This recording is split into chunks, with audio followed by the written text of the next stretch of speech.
Você já parou para pensar que a sua própria casa pode estar sendo cenário para a prática de abuso, violação ou até mesmo uma situação mais grave de violência, abuso sexual contra criança e adolescente? Esse é o nosso tema de hoje. Nós estamos recebendo aqui Jorge Antunes, que é conselheiro tutelar em Taubaté, tem uma grande experiência, e nesse mês de maio nós estamos aí fazendo uma campanha, e acontece uma campanha de combate a essas práticas de abuso e tal. A criança, às vezes, não sabe nem falar, ou quando sabe falar tem medo, porque sofre algum tipo de ameaça por parte do abusador. Falei alguma coisa absurda quando eu disse que pode acontecer na própria casa da pessoa, quando a gente tem aí conhecimento de casos de primos, irmãos, tios, padrastos e até dos próprios pais contra as crianças que estão no nosso lar? Infelizmente não falou absurdo, né? De fato isso acontece, é o cenário mais comum da prática de abuso existente, e isso também gera uma grande dificuldade na questão das denúncias, na questão da apuração de fatos, quase sempre muito difícil de se constatar, né? Existem índices de que a cada 100 casos de violência sexual contra criança e adolescente, apenas 7 chegam ao conhecimento ou são devidamente esclarecidos. Agora, a gente está aí nesse mês de maio, que é dedicado aí, pelo menos o dia 18, uma campanha mais incisiva. Mas, apesar de ter 31 dias, eu acho que o mês de maio é pequeno para a gente poder passar essa mensagem para o povo, porque é muito problemática essa situação, Jorge. Com certeza. O dia 18 foi escolhido como um marco, Foi o caso da menina Araceli, há 44 anos atrás, que foi violentada, violada, assassinada com 8 anos de idade, e isso, até hoje, os autores estão impunes, E isso gerou, a partir do ano 2000, uma lei que determinou essa data como uma data de conscientização, uma data em que a sociedade seja provocada nos seus diversos setores para tentar, de forma adequada, para essa questão da violência contra a criança e o adolescente, principalmente na área da sexualidade.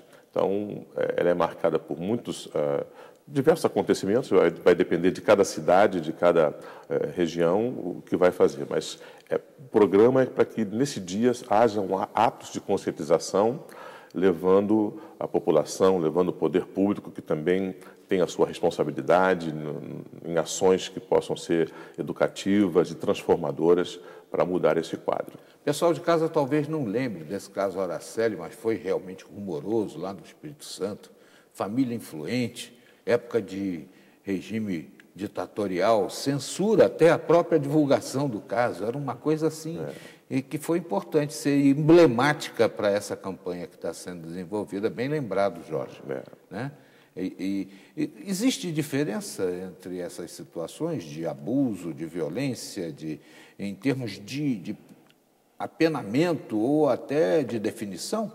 Na verdade, são atos, são cenas de um mesmo cenário, estão presentes no mesmo cenário, que engloba a questão do abuso, engloba a questão do não cuidado, do desrespeito, a fase em que a criança está passando. A sexualidade é inerente ao ser humano. Então, nós entendemos que todo ser humano passa por estágios em que essa sexualidade vai amadurecendo. Não respeitar esses estágios, não permitir, fazer com que eles aconteçam de forma imatura, de forma violenta, consequentemente vai gerar traumas para essas crianças e adolescentes de uma forma dramática. Estava vendo ontem uma notícia que está repercutindo, foi a devolução de 87 meninas que estavam aliciadas, prisioneiras do Boko Haram, E uma barbaridade. Uma barbaridade, mais de 200 meninas. E a gente imagina, eu vi uma reportagem ontem, passamos no local também em que estávamos, o desespero das famílias ao ter suas filhas sequestradas e quanto que elas retornam trazendo traumas que vão ficar por muito tempo ainda, Pegam, usam, abusam e depois jogam fora. É um negócio terrível, né? Onde é que foi parar a humanidade? Esses ataques, essas coisas, é uma coisa extremamente cruel. Agora, Jorge, o que é que caracteriza efetivamente o abuso sexual? Bom, é a utilização de uma criança ou adolescente, né, seja por um adulto ou até por um adolescente, para a prática de qualquer ato de natureza sexual. Então, uma das grandes dificuldades de se comprovar o abuso é porque ele é considerado abuso mesmo que não deixe marcas físicas, né?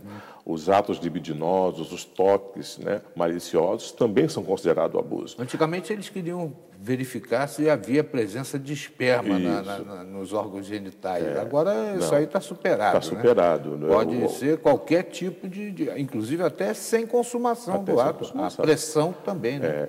A grande dificuldade, a grande dificuldade é provar isso, né? Porque o exame principal que é feito é o exame do Instituto Médico Legal, que vai procurar indícios físicos, né, não constatados ali.